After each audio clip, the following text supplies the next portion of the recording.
concentrated power of will. 5% pleasure, 50% pain, 100% reason to remember the name.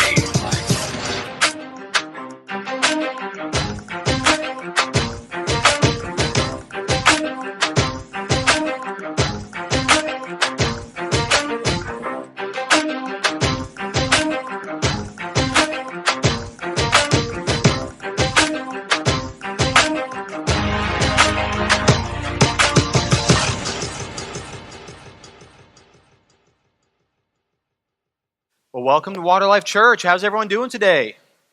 Awesome. So good to have you guys here this morning. My name is Chris. I'm the pastor of Connections at Water Life Church.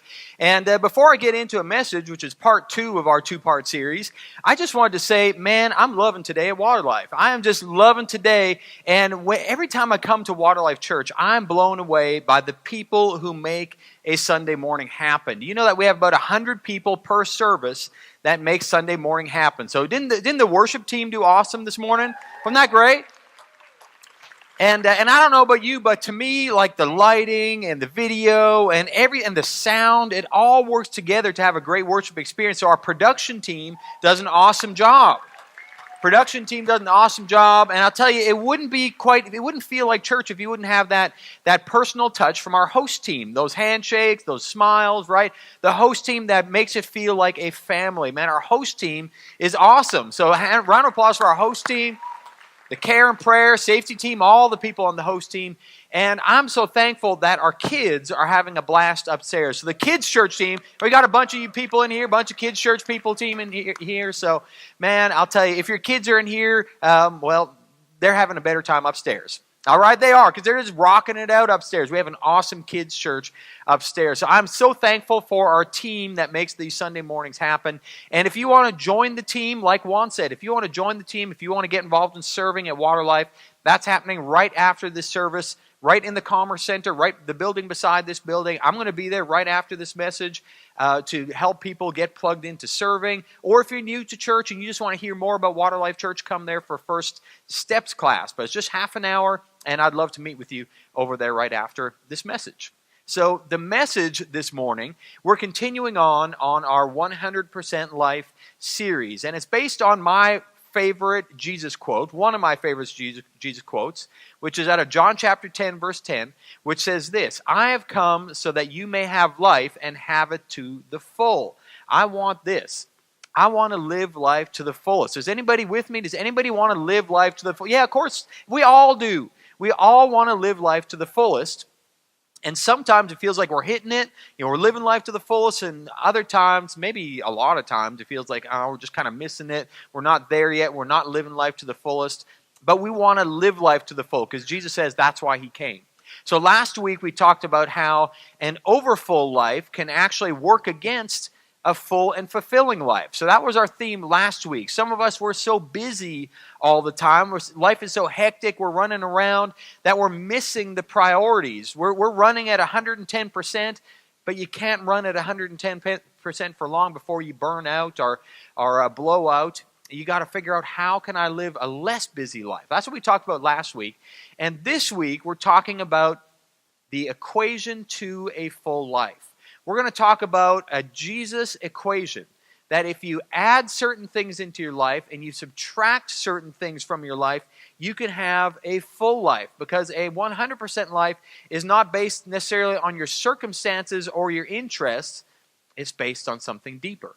Let me tell you a story about that. When I was a teenager, I was doing maybe as teenagers do, sitting in my room, maybe feeling sorry for myself. Maybe every teenager does that at the times, but I was sitting there thinking, man, I've been given a raw deal in life. I'm sitting here, it's the middle of winter in the cold Canadian prairies, and it is insanely cold, right? Why? Why do I have to be born in these cold Canadian prairies? I felt like I was in the North Pole, right? Why did I have to be born there? And my parents didn't have a lot of money. So I'm poor, I'm cold, and I'm going to school in a really insignificant little town. It had no significance. It was a small town. We had a graduating class of 27 people. And that's how small it was, right? And so I was sitting there feeling sorry for myself, thinking, with these circumstances in my life that I've been given, how am I supposed to live a full and fulfilling life? How am I supposed to get anywhere with what I've been given? Because my circumstances, according to me, did not look great. And my friend and I, we would often lament together, especially in the middle of winter. We said, why do we have to be born in Canada? Who would move here? Who would immigrate here? It's the frozen prairies. Who would come? Why did they come? Right? Why couldn't we have been born? And I'll show you a picture of where we were. This is where I lived. And this is my daughter. That's not me. That's my daughter last year. And this is like a quarter mile from where I grew up. That's why I was lamenting, right? Flat, cold, frozen in the middle of wintertime. I felt like I was close to the North Pole, and I wanted to be born in the North Shore of Hawaii.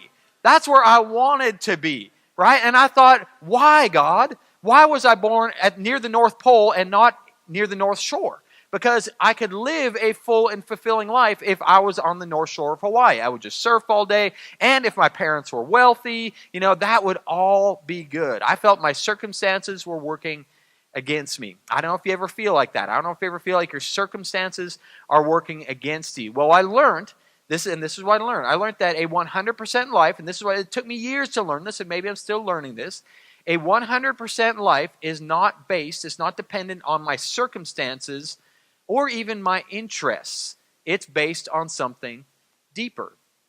So here's what I learned. I learned that, my life wasn't that bad, right? Maybe it took me till I got out of my teenage years to realize that my life wasn't that bad. In fact, it wasn't that bad living in Canada, and I actually kind of liked my hometown. I still know pretty much all of those 27 people that I graduated with, and they're still friends with me. I can do that because it's only 27. But, and it was actually a good little town. And you know what? My parents were incredible. And we always had everything we needed. I didn't have everything I wanted, but I had everything I needed. So first of all, I learned that, hey, the circumstances aren't that bad. And the circumstances aren't holding you back from a full and fulfilling life. And the second thing I learned is that even if I was born on the North Shore of Hawaii, and even if my parents did have a whole lot of money, that doesn't guarantee that I'd live a full and fulfilling life. Because I see all kinds of people who have all kinds of things and all kinds of benefits, but they're still not feeling full and fulfilled. There's something deeper there. There's something deeper. Think about your lives. Think about what is your picture of living life to the fullest. And we all have different pictures of what that might look like. And for some of us, living life to the fullest means driving 4x4s and shooting things and listening to country music, right? So that might be living life to the fullest for some of us. And that's okay. It's okay. I feel bad for this person's cat. But maybe that's a bobcat, or maybe it's just house cat. I don't know. But, that's living life to the fullest for some people. That's it, right? That's what I picture. For some people, it's this next picture, living life on the beach, reading a book with a drink in their hand. I mean, that is living life to the fullest. So when you picture living life to the fullest, what do you picture? For some people, they picture this one. They picture rock climbing and kayaking and mountain biking and skateboarding and all this stuff. For some people, living life to the fullest involves adrenaline. If it doesn't have adrenaline, it's not living life to the fullest. And that's how some people picture living life to the fullest. And other people, it's this. It's all about sports, whether it's basketball or football. They might be playing it nonstop, or they might be just watching it nonstop. But it's living life to the fullest, and that all revolves around sports. But something I learned, it's not the little things that lead to a full and fulfilling life. It's not the little things, it's the big things. And it's not about the circumstances that we've been given, it's about the choices we make with what we have been given. So it goes deeper than those surface level things, those things that we think, I'd be living life to the fullest if I was born on the North Shore of Hawaii. It goes deeper than that. I'd be living life to the fullest if I had money, or if I didn't have all these bad circumstances. It goes a whole lot deeper than that, because you know and I know people who've had a really tough life, but yet they're still happy, right? I know people who are cancer patients who are happy, and people who are millionaires and who are depressed, right? It's not your circumstances or the little things, even though those are pretty big things. There are bigger things than that will determine a full life. I know people who have gone through incredible hardships and incredible barriers and incredible things in life, and they're still optimistic. And I know people, it looks like they've been given everything on a silver spoon. They've never gone through a significant loss, and they're pessimistic about everything. When we were in Haiti 2 weeks ago, we would see people in their churches dancing in the dirt aisles of their church. We don't have any dirt aisles here. They were dancing in their dirt aisles of their churches that were made out of tin sheets and plastic tarps. But I've seen, in our country, I've seen people in million-dollar buildings wearing three-piece suits with the Beamer in the parking lot, and they look like they're bored to tears. Or maybe they'll just look like they're angry at the world. Right? It's not our circumstances. It's not the little things that lead to a full and fulfilling life. It's the big things. It's the deeper things. And I believe Jesus gives us an equation of what that can look like. Because you can have a full and fulfilling life if you just put the right things in the right places. And Jesus tells us what the right things are and the right places to put them. Jesus tells us a bit about that. And if you can add in the right things and put them in the right places and subtract the wrong things from your life, you're going to get a full and fulfilling life regardless of your circumstances or your interests. So here's where it is. It's in Matthew chapter 22, and it's in verse 35 to 40, and this is Jesus' equation for a full and fulfilling life. And it really is simple. Now, it's not easy. Don't get simple and easy confused. It's simple, but it's not easy, and here's what he says. And I'll narrate this as we go through this scripture. The Pharisees, if you've been in church a little while, you know who these people are. They are the kind of grumpy, overly religious people who are really based on laws and not on grace. So they're looking down at people, they're judging people, and they've got power and they've got authority. They're just the religious guys in charge. That's the Pharisees, and they were intimidated by Jesus. So they were trying to gang up on him because Jesus was then, at this time, he was popular, he was becoming famous, he was doing all kinds of good things, and people were on his side, and the Pharisees didn't like that. So they got together, and one of them, an expert in the law, and by the law, that's not like the law of the land, like do not drive your chariot past 10 miles per hour. That's not that kind of law. It's the religious law, right? So the religious law for these guys was basically our Old Testament. So he was an expert in what we would call the Old Testament, especially the first 5 books of the Old Testament, which have a lot of laws in them. So he tested Jesus with this question. Teacher, which is the greatest commandment in the law, in the Old Testament? And if you know anything about the Old Testament, you know this. There are a lot of laws in the Old Testament. Has anybody ever tried to read through Leviticus? Anybody ever tried? Man, I've made it through, but I've probably failed 10 times for every time I've made it through. Right? There are a lot of laws in the Old Testament, and there are actually hundreds and hundreds of them, and they're trying to trap Jesus. They're trying to say, which one is the most important, Jesus? Tell us which one is the most important. So Jesus said this. He said, love the Lord your God with all your heart, soul, mind, and strength. And I have a little rock, and most of you guys have a rock. I'll tell you what the rock is that you have a little later in the sermon. But first of all, he says, love God. That's the first rock, right? Love God with all your heart, soul, mind, and strength. Jesus says that's important. And he goes on to say this. He says, this is the first and greatest commandment. And now what he's doing is he's taking that from Deuteronomy chapter 6. And so the Pharisees, they know that. Oh, yeah, they didn't call it Deuteronomy chapter 6, but they knew exactly where that was. They knew what he was quoting. And they go, okay, well, that's in there. That's one of the laws. Check, you got that right. And the second is like it. Love your neighbor. And what Jesus is doing is he's quoting from Leviticus now, where it says, love your neighbor as yourself. So Jesus kind of combines two things. He says, love your neighbor as yourself. Right? So really he's kind of got 3 things. He says, love your neighbor as yourself. All the law of the prophets hang on these 2 commandments, but really I call it 3. Love God, love your neighbor, as you love yourself. That's kind of a given that you love yourself. Jesus was kind of adding that in there. Of course you're going to love yourself. And he said, all of the law of the prophets hang on these 2 commandments. So what Jesus is doing is he's saying, like, here is the right things. I'm going to put them into the right places. Here's the equation. Love God, plus love your neighbor, plus love yourself, equals a full life. Jesus gives that equation. And I think it's pretty simple. Now, it's not easy, but it's simple.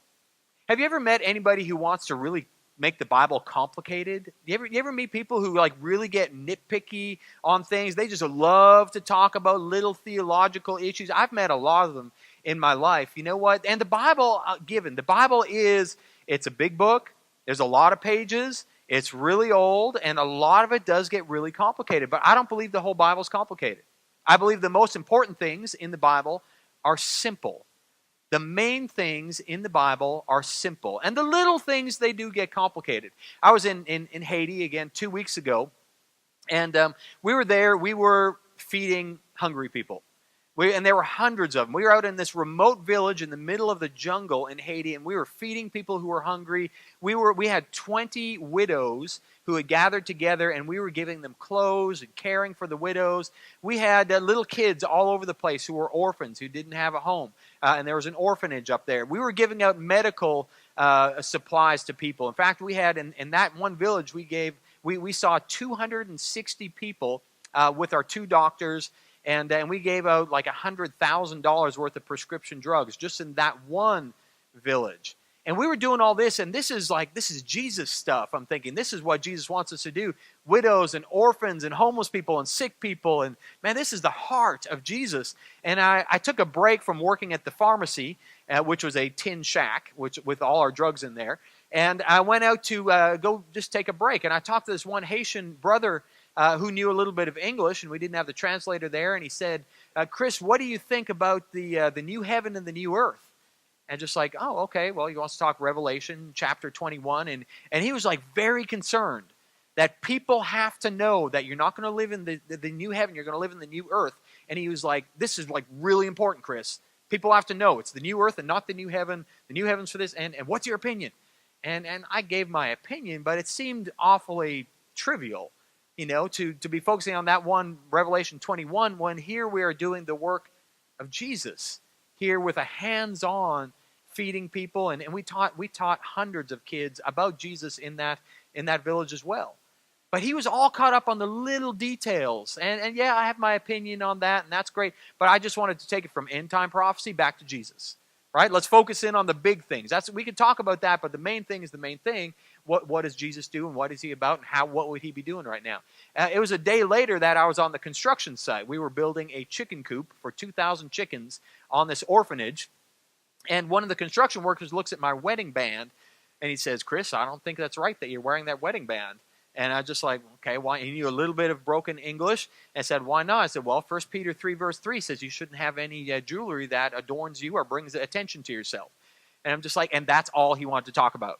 Right? And that's it. Like, he wanted to talk about my wedding band and people wearing jewelry and all kinds of stuff. And certainly enough, it does say in 1 Peter 3, verse 3, don't bring extra attention to yourself. And that's all he wanted to talk about. In the meantime, I was thinking about James 1:27, which says, religion that God our Father accepts as true and faultless is taking care of widows and orphans in their distress, which is what we are doing right now, literally. Right? And that's what I was focused on. He wanted to complicate everything, and I wanted to really simplify it. And I'll tell you what, sure, there are those verses in the Bible, but Jesus took the Pharisees and he said, guys, there's hundreds and hundreds of laws. Let's focus in on the main thing. Love God.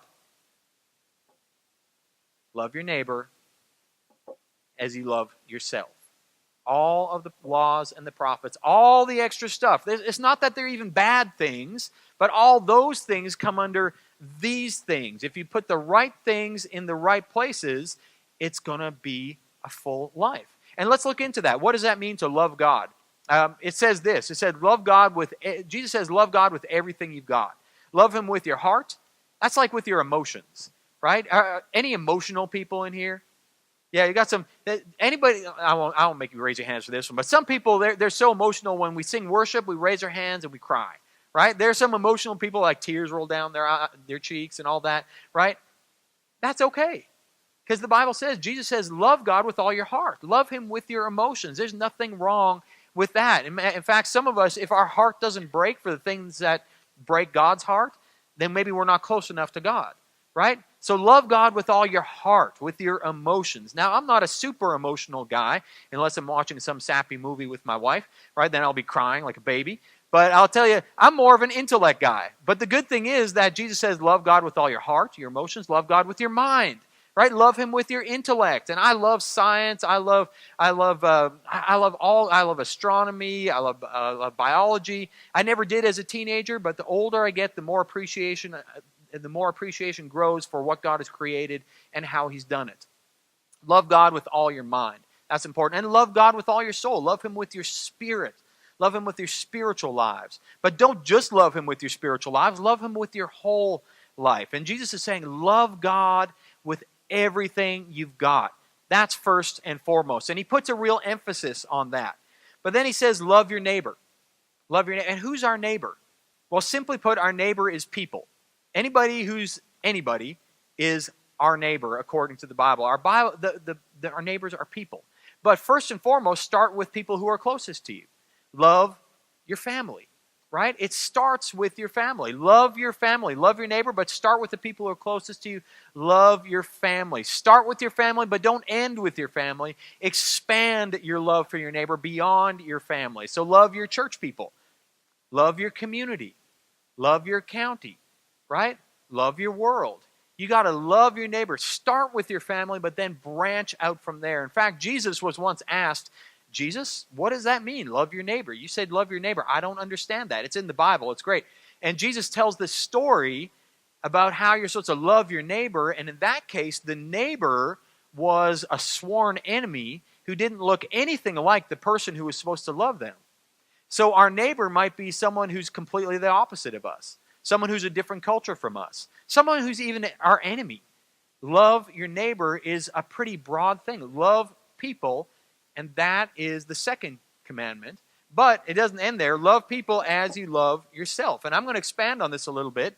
Jesus didn't expand on this much. But sometimes, guys, it's hard to love ourselves. I don't know about you, but it's hard to love me sometimes. Right? So sometimes it's hard to love ourselves. Sometimes we struggle with that. Sometimes we struggle with, well, here I am in my circumstances. I haven't been given that much, or I'm in this situation, or I'm not that good at this, or it looks like I failed at that. And we've all failed. And we all struggle with our self-esteem. But Jesus says, love your neighbor as you love yourself. And think about that. How does God love you? You see, if we could look at our lives the way God looks at our lives, we would have a much higher view of ourselves. And in this situation, where loving our neighbor and loving ourselves kind of goes together, if we can love ourselves properly the way God loves us, we'll actually be able to love our neighbor better as well, too. So how does God look at us? God has created us in his image, right? Right in the beginning of the Bible, right in Genesis, God created them, male and female, in his image, and he said that is very good. So God looks at you, God's created you, and God says you are very good. You're created in my image, each and every single one of you. It doesn't matter how many times you failed or how many times you've messed up at this or that. God, you're created in God's image, and God loves you, and he says you are very good. In fact, he says you are so good that he said, I'm willing to die for you. I'm willing to lay down my life for you. Jesus laid down his life. God the Father sent his Son to lay down his Son's life for you. That's how much God loves you. If we could look at ourselves through God's eyes, we wouldn't have a problem with loving us, right? So we got to focus in on that. We got to love God. We got to love our neighbor. We got to love ourselves. And for ourselves, how do we love ourselves? I'm going to get a little practical. You can love yourselves by just treating yourself right? What you eat and what you do will determine who you are. This is getting real practical. But if we don't take care of ourselves, we're going to struggle. It's one of the big three. We got to take care of ourselves. We got to eat right. We got to exercise. We got to watch what we take into our mind, right? We got to watch what we watch. We got to watch our media intake, right? What we eat and what we do will determine who we are. And we want to be godly people. We want to be Christ-like. So you got to take care of yourself. There's nothing wrong with that. That's one of the big three. So here's the equation again, and I'll add something. Love God plus love your neighbor plus love yourself. Subtract the harmful junk that we all do, and we all do harmful junk. You know, we all do stuff that's against God. We all do stuff that's against our neighbor.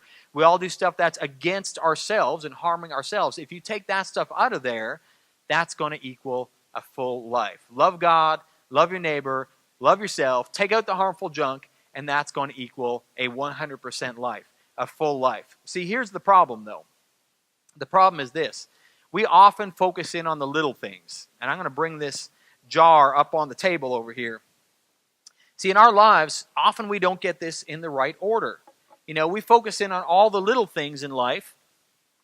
Those little things that we think will lead to a full life, we kind of put those in first. So we might, I'm just going to focus in on my job, and jobs are good, right? Nothing wrong with jobs. I'm going to focus in on all my hobbies and all my sports or all the things I like to do, and I'm going to focus in on, social media and TV and all that kind of stuff. And nothing wrong with all that stuff.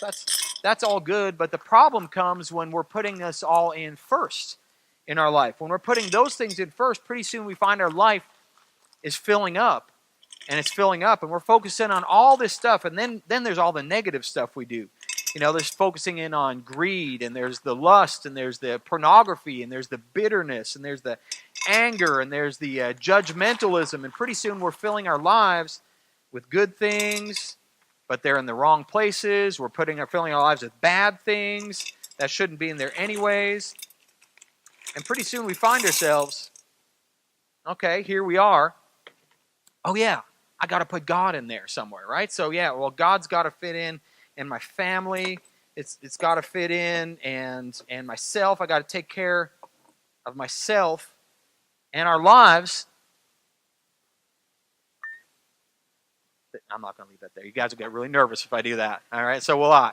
All right, and our lives look like a mess, right? And that's the picture of the Pharisees. Their lives were a mess because they put all these little things in first, and they missed out on the big things. And they tried to kind of, we'll add God in, we'll add this in. And so many people in our society, they put all these little things, and some are really good and some are not good at all, but they put them in first, and then they try to add in their family as an afterthought. And they try to add in their health as an afterthought. And they try to add in God as an afterthought, and it ends up being a big mess. So you might be thinking in your life, I can never live a full life because of my circumstances. I've been through a divorce.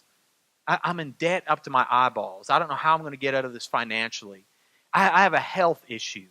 I have broken relationships. I don't live in the right place. I don't have the right job. I'm dissatisfied with this. I've failed at that. We can make all these different excuses of why we can't live a full life. You just fill in the blank, right?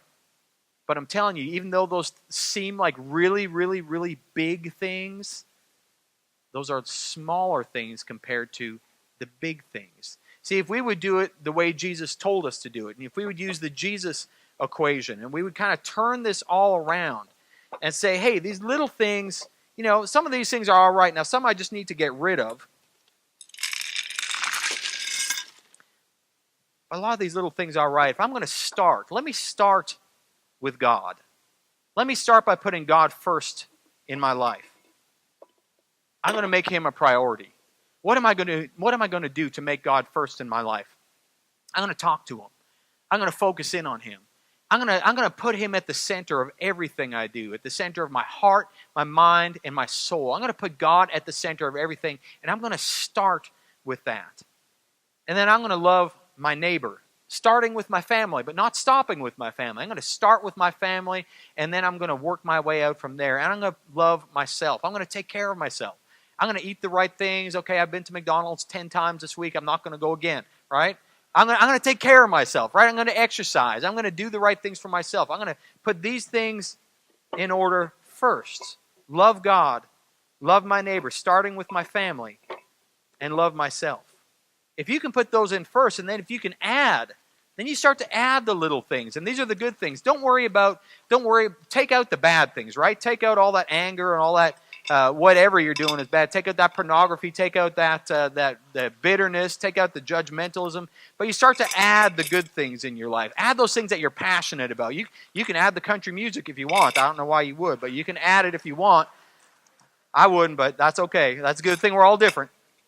But you can start to add these things, and I'll tell you what, pretty soon your life is starting to look pretty full. But the cool thing is that everything you do that you're adding, your family's in the middle of it, right? And God's in the middle of it. And you're taking care of yourself in the middle of it, because all these important things are in the middle of all the little things. So if you've went through some failures, or if you're not in the right circumstances, put God and family and yourself in the center of it all, and then you start adding the little things. And I'll tell you what, if you add them in the right order, and God is at the center of everything, we can live the full and fulfilling life that God wants us to live, right? It works. And I'll tell you what, it's simple. It's not easy, but it's simple. See, Jesus didn't come to make things complicated. Jesus said, hey, guess what? I came to give you a full life. I'm going to show you how that's going to happen. Yeah, and you can't do it without him. He said, I have come that you might have a full life. He's at the center of it. And here's how it happens. Love God, love your neighbor, love yourself. Take out the harmful junk, and you're going to have a full life. I want to challenge you today. Imagine if we all did that. Imagine if Water Life Church, now I love Water Life Church, but imagine if we had 1,000 people at church who all the little things looked really different from each other. So we had like the country music, shooting, driving 4x4 people here, right? We had the beach people here, right? We had the sporty people here. We had the adrenaline people here, right? Those are the little things. And the little things bring us diversity. And I'll tell you, I love the diversity. I love it. That's a picture of church for me. When we could get a whole bunch of people who look different, talk different, have different passions, have different activities, have different interests, and we can get them all into the same place because the big things are what's unifying us. Because we're here because we want to put God first. And we want to put we want to love our neighbor as we love ourselves. And those big things will unify us, even though the little things make us look diverse. And in that situation, that is a picture of what I want for church. I'd love to see 1,000 different people here worshiping God together because we have the big things in common. And those big things are so much more important than all those little things. So can we see a church where different political persuasions come together? Well, that sounds almost impossible these days, but it can happen if you have the big things in the right order, right? You put the right things in the right places. That's what Jesus said. Put the right things in the right places. And all the other little things, they're going to kind of work themselves out, and you can have a full life. That's what I'd love to see for Water Life Church. And I want to challenge you in particular. That's what I want to see for our church, but it starts with you.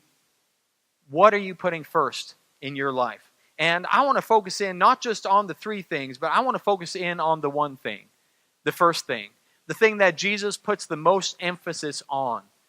Jesus said, starting off, what's the greatest law, Jesus? Love God with all your heart, soul, and mind. Love your neighbor as yourself. That's great. That's great. That's part of it. But first and foremost, I want to challenge you today. Love God with all your heart, soul, and mind. You got your rock? Anybody have a rock here? Hold up your rock. Almost everyone should have a rock. That person's got 2 rocks over there. Look at someone share that rock. All right? So you've got your rock. I want this to represent your God rock. All right?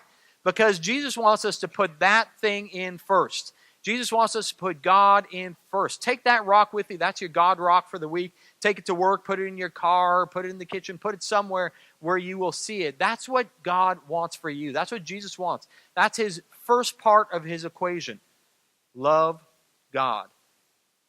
You know, my favorite quote from Jesus, like we said, is John 10:10. He came to give us life and give it to the full.